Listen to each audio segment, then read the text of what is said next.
Hi boys and girls, I'm Mrs. Collins, and today I'm going to be showing you some skills that you can use to manage feelings like stress and worry and anxiety in your body. The first skill we're going to learn about is called stop, drop, and roll, and some students might remember this from other guidance lessons last school year or the year before that. And what you should know is that stop, drop, and roll is not the stop, drop, and roll that we use for fire safety. This stop, drop, and roll helps our bodies to feel more relaxed and calmer. And watch me as I show you how to do stop, drop, and roll, and then I'll have you practice with me together. So watch me first as I stop what I'm doing.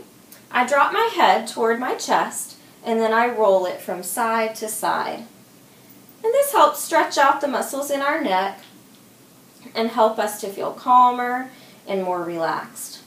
All right, now practice it with me. So we're going to stop what we're doing, drop our heads forward, and then roll them from side to side slowly. We don't want to do it quickly, or that might actually make us less relaxed. When we do it nice and slowly, that helps us to feel calmer and more relaxed. You might even notice that you're also feeling a little happier. So this is a great skill to use if you're feeling worried or stressed or nervous about something. It's also a great skill that you can do when you're sitting right there at your desk. If you are working on a writing project or you're about to take a test and you notice that you're feeling a little bit nervous or a little bit tight in your muscles, you can just stop what you're doing, drop your head forward, and roll from side to side.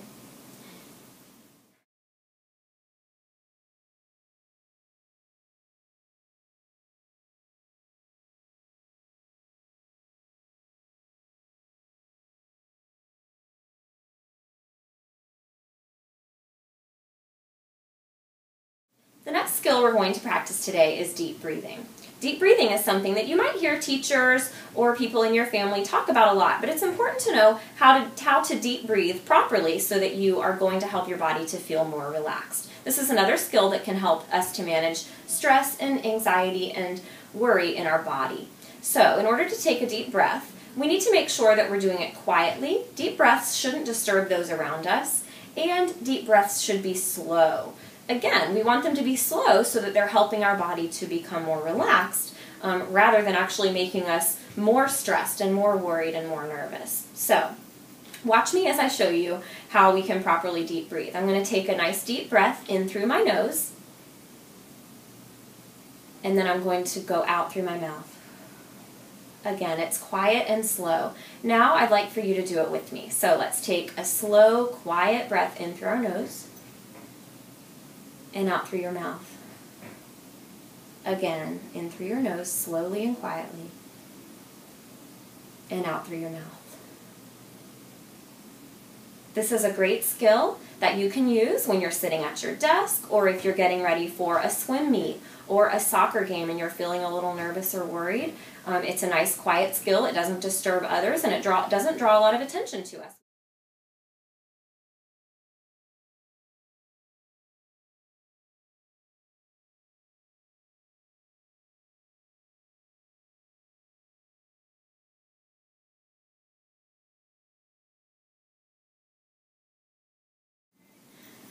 The last skill we're going to learn about today is cross-lateral exercise.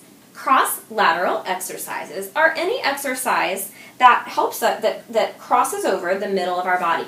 And so you see this piece of tape running down the middle of my body. That's showing where the middle is. And so anytime that I cross from this side to this side or this side to this side, then that's a cross-lateral exercise because I'm crossing over the middle of my body. You might be wondering, why would I want to do this? And what you should know is that cross-lateral exercise actually helps our brain. It helps the left side of my brain to share information with the right side of my brain. And it helps the right side of my brain share information with the left side.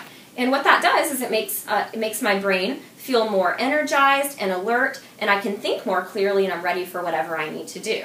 So watch me as I demonstrate for you and show you what an example of a cross-lateral exercise is. If I use my right arm and I touch my left toe. And if I use my left arm and I touch my right toe.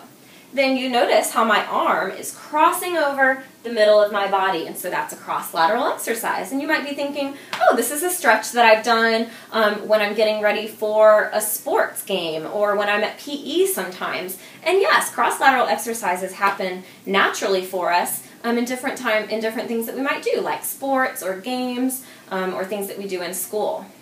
So why don't you go ahead and do that one with me. So we're going to do toe touches. Make sure that you're using your right arm to touch your left leg and your left leg to touch your right leg.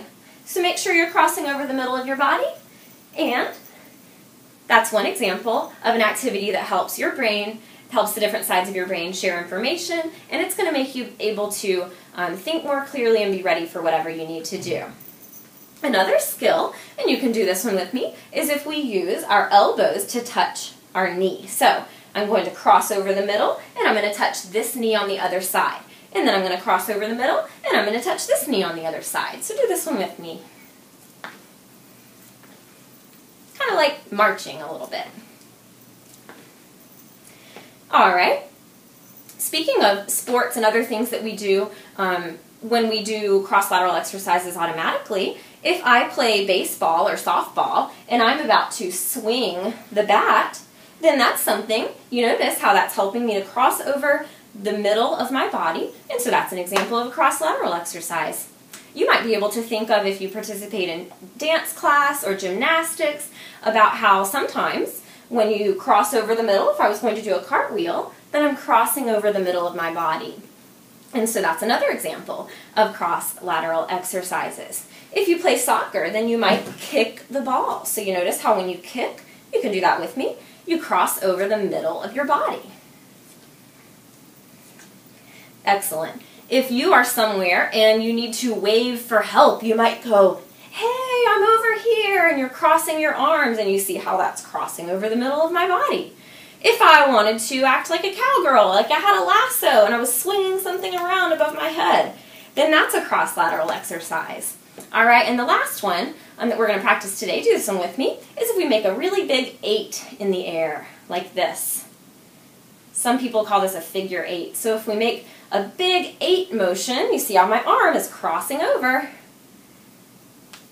And again, this is helping my brain to share information with the other side, and I can think more clearly, I'm more energetic, and I'm ready for whatever I need to do.